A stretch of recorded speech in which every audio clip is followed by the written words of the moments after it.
Punta ka dito sa Create Design. Ayan. Then, hanapin mo ngayon.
Ito, halimbawa, how to make video. Kaya example, yun yung content mo sa YouTube. Naku, so tanggalin mo na to. Ito, palitan mo na kunwari, tips. Palitan mo na lang yun ng tips. Ayan, tips. Kunwari, pwede mong palitan yung kulay. Ayan. Huwag gusto mong gawing kulay pink. Ayan. Yun. So, punta naman tayo dito sa, nakikita mo yung may Canva, may word na Canva, nakikita mo yan. So, kailangan mong maalis yung beshi para walang watermark. So, click mo siya, ito, nandito yan sa background, ibig sabihin, ang may watermark din yung background. So, kailangan mo ngayong palitan yung background to. Okay? Like, for example, palitan mo ng kulay, ito, yun. Nakita mo wala na yung Canva na word. Ibig sabihin, kapag gano'n, if may bayad yun. I mean, kailangan ang gumagamit lang ng mga naka-pro, mga naka-subscribe. Ano? So, ito, pwede mo naman tong palitan. Ito. Like, for example, gusto mo siyang gawing black. Ayan, black. Or gusto mo siyang gawing pink. Ayan, pink. Yan, blue. Ano? So, ito pwede mo siya, basta pwedeng elements yan, pwede mong palitan yan lahat, in short. Ano? Ito pwede mo itong palitan. Di ba, white? Kita mo, pupunta ka lagi dito. Dito. Pwede mo itong gawin. Ano bang kulay gusto natin? Yan. Okay, ito black. Ayan. Di ba? Pero hindi natin yung nagawin siya.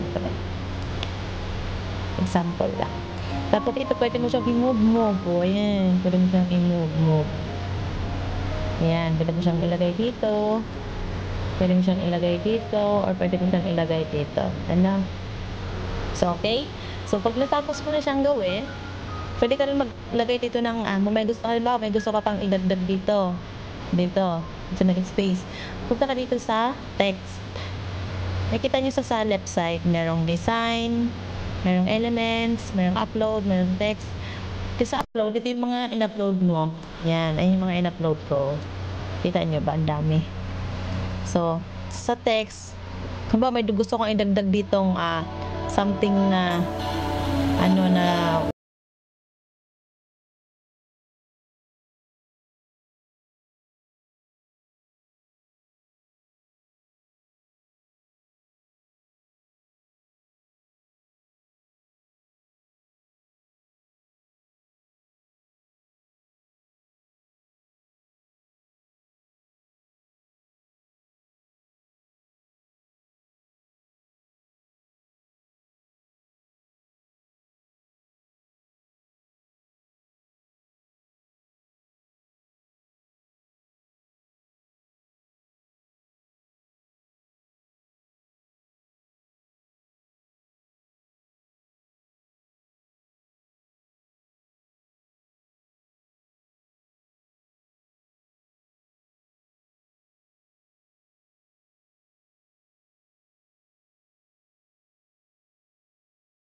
Thank you for watching. Thanks for watching. Kasi lahat nakakaroon ni Beshi. Hindi kasi ako nakaka-pro. Next month pa ako magpo-pro. Pero gusto ko lang i-share sa inyo kasi may mga tatanong sa akin ano ba yung ginagamit ko editor. Ano po ng aking mga photo. Ayun.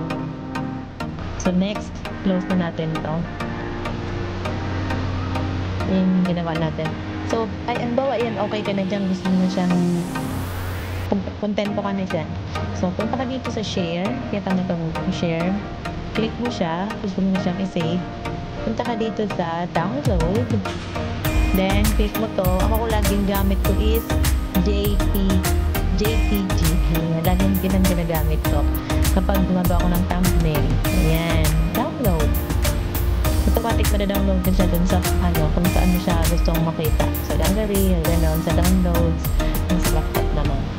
Okay? So, close na natin. Halimbawa, gagawa ka naman ng pang Facebook po. Pwede ka nitong gawa ng video. Ayan o. Ayan o.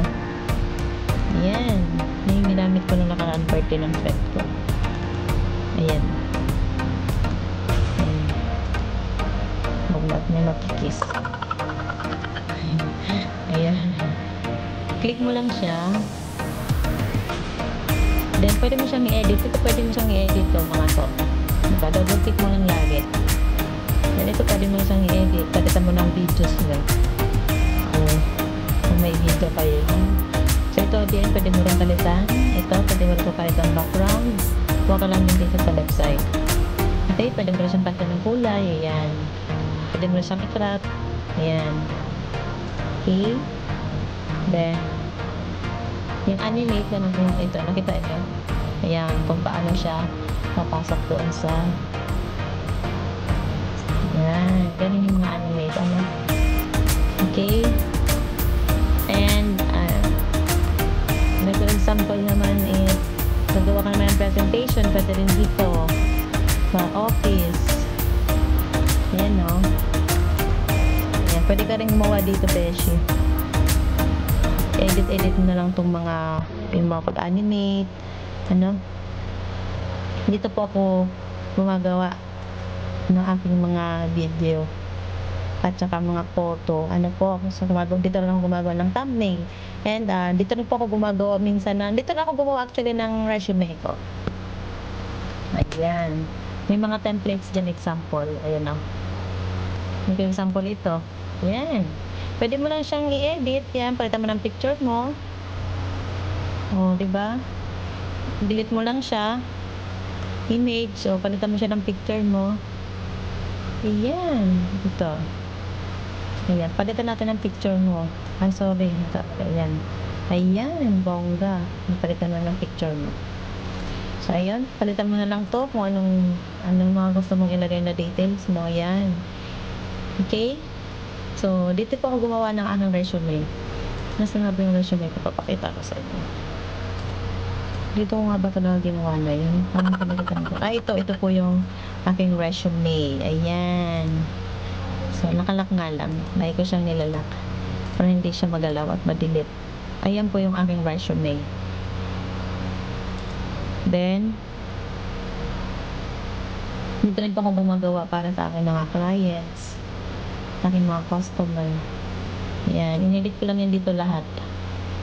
Nako, para sa aking portfolio.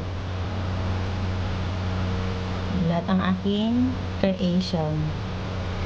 Yung aking mga design. So, ano po ba yung gusto nyong malaman? Presentation. Tinuro ko na sa Facebook post, yung mga flyers. Dito pa ako nagawa lahat. Open nyo lang. Invitation, gusto mo kuha ng invitation, mga card, Instagram post, photo collage, ano po, lahat, nandito lahat, pwede ka rin mag-import dito. Yan, di ba? So, yun lang guys. Thank you for watching. Kung bago ka sa aking channel at may natutunan ka or natuwa ka sa aking videos na ginawa na tutorial, please don't forget to click subscribe, like, and share. Ano po? Thank you. Bye-bye. And God bless.